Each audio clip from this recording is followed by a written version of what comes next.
The ultimate Sabbath rest. Is it really just resting in Jesus?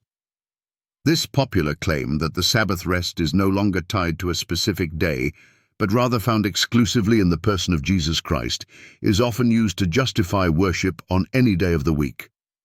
Many say, Jesus is our Sabbath, so the Fourth Commandment is fulfilled in him. We no longer need to keep a specific day holy. But is this biblically sound? Let's find out. 1. Jesus never abolished the Sabbath. He fulfilled it, not destroyed it. Think not that I am come to destroy the law or the prophets. I am not come to destroy, but to fulfill. For verily I say unto you, till heaven and earth pass, one jot or one tittle shall in no wise pass from the law, till all be fulfilled. Matthew 5:17-18. Jesus plainly states that his coming did not abolish the law, and the Sabbath is part of the 10 Commandments. Heaven and earth have not passed away, which means the law still stands. The Fourth Commandment is just as eternal as thou shalt not kill and thou shalt not steal. Challenge. If Jesus is the Sabbath, does that mean he is also thou shalt not kill and thou shalt not steal? Can we now murder and steal because Jesus fulfilled those laws too? Of course not. Fulfillment does not mean abolishment. 2. Hebrews 4.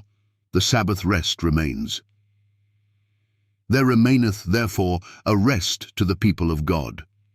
Hebrews 4:9, Greek, sabbatismos, literally, a keeping of the Sabbath. The Greek word sabbatismos specifically means Sabbath keeping. It is not symbolic, but literal. The writer of Hebrews is speaking to New Testament Christians long after Jesus' resurrection and confirms that Sabbath observance still remains. This rest is linked to obedience to God's law, not just a vague spiritual rest. Challenge. If the Sabbath was abolished, why does Hebrews 4:9 explicitly say it remains for God's people? Would the Holy Spirit inspire Paul to write this if it was no longer valid? 3. Jesus himself kept the Sabbath and commanded it. And he came to Nazareth, where he had been brought up, and as his custom was, he went into the synagogue on the Sabbath day and stood up for to read. Luke 4:16. Jesus regularly kept the Sabbath, not as a mere tradition, but as an act of obedience. He called himself the Lord of the Sabbath, Mark 2:28, indicating its significance was not just for the Jews, but for all of mankind, Mark 2:27. Challenge.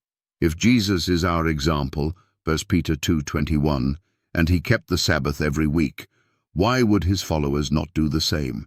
Can we truly follow Jesus if we reject what he honored and observed? 4. The law was written in stone, not erased by the cross. And the tables were the work of God, and the writing was the writing of God, graven upon the tables. Exodus 32:16. My covenant will I not break, nor alter the thing that is gone out of my lips. Psalm 89:34. God's law, including the Sabbath, was written by his own finger on stone, symbolizing permanence and unchanging authority. To claim the Sabbath is gone is to accuse God of breaking his own covenant. The cross did not remove the law. It paid the penalty for its transgression, Romans 6:23. Challenge. If the Sabbath was fulfilled and done away with at the cross, why does Revelation 14:12 call the saints those who keep the commandments of God and the faith of Jesus? Is the Sabbath not part of the commandments of God? 5. A final dramatic question. If resting in Jesus means abolishing the Fourth Commandment, then does loving in Jesus mean we can ignore the Sixth Commandment and murder? Or believing in Jesus means we can steal without guilt? Why is the Fourth Commandment the only one claimed to be fulfilled and discarded while the others remain? Is this not a man-made tradition to justify Sunday worship without biblical authority?